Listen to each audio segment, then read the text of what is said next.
My name is Alina. I grew up in a home where my pain was invisible unless it disrupted someone else's peace. I was the middle child, neither the golden eldest like my brother Bilal, nor the precious youngest like my sister Zoya. I was the helper, the one who quietly served tea to guests, cleaned up after family dinners, and got blamed for things I never did. Bilal was always angry. And when I say always, I mean since childhood. He'd throw things, punch walls, scream at our parents, but they'd only sigh and say, "Boys will be boys." I was 19 when he fractured my ribs. I remember that day not because of the pain, but because of what followed.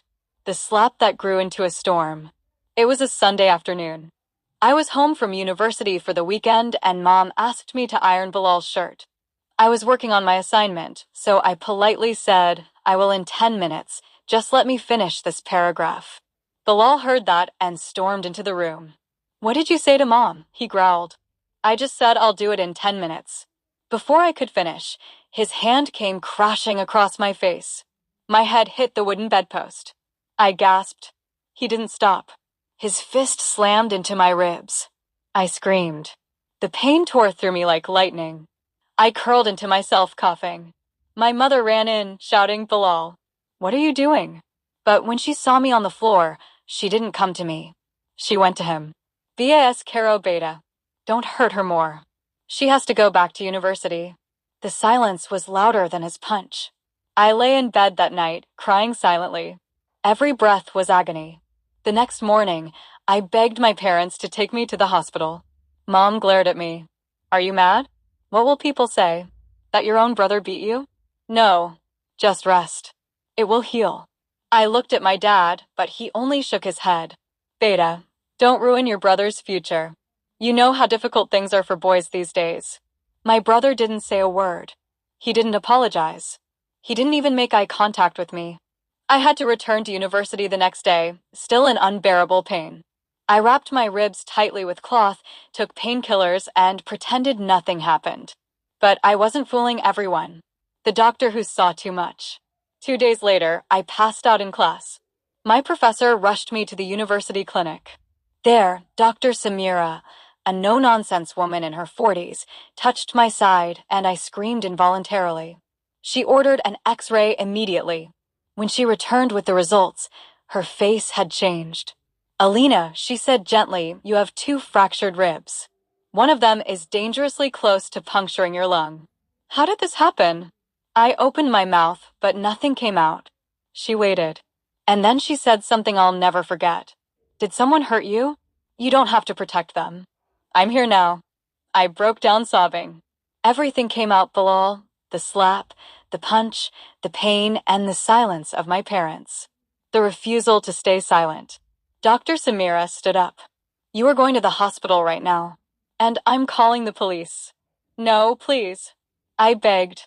"My parents will never forgive me. They'll blame me for destroying the family." She knelt beside me. "Your ribs are broken, Alina. What's already destroyed is you. I won't let them do it again." She contacted a women's protection officer. They took my statement while I was admitted to the hospital. The news reached my parents the next day. My phone exploded with missed calls. When I finally picked up, Mom's voice was cold. "Tum police bilali? Apni by Kakalaf? Tum hamesha esi hi family ki isit Kakalaf ti." I cried. "Ammi, he broke my ribs. I could have died." "Still," she snapped. "You ruined us." They didn't visit me once during my week at the hospital. The investigation begins. Dr. Samira filed an official medical report, and the case went to the university administration as well. A legal inquiry was launched. My parents begged, threatened, then emotionally blackmailed me to withdraw the complaint. "Log kia kahanj? You're tearing the family apart. Bilal will go to jail." "Is that what you want?" No one said, "We're sorry." No one said, "How are you feeling now?" or "You didn't deserve this." For the first time, I realized they never loved me unconditionally. I was only valuable when I was silent, obedient, and useful. A tiny spark of strength. Dr. Samira came to see me daily. She brought me books, sat with me in silence when I cried, and reminded me, "Your pain is real. Your story matters." One night, she brought a small notebook. On the cover, it said, write, heal, repeat. I began writing everything from the time Bilal first threw a glass at me when I was 10, to the time my father blamed me when Bilal crashed my bicycle into a wall. I saw patterns. I saw injustice. And I felt something I hadn't felt in years: clarity. Facing the fire. When the court date arrived, I stood before a small panel. Bilal sat on the other side, smirking. My parents behind him, stone-faced. But I wasn't alone. Dr. Samira stood next to me. My professor testified. A classmate spoke of how I flinched whenever someone raised their voice. The judge listened. I spoke for 15 minutes straight. Voice trembling, yes, but loud. Clear. Honest. My brother broke my ribs.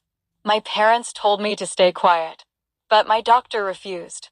And, because of her, I'm standing here alive. The outcome. Bilal was sentenced to probation and mandatory anger management therapy. He was also barred from contacting me. My parents disowned me.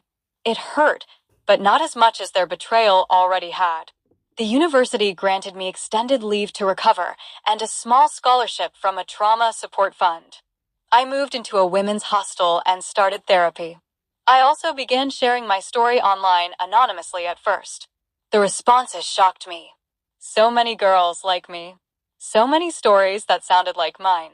Rebuilding. It's been 3 years. I graduated with honors.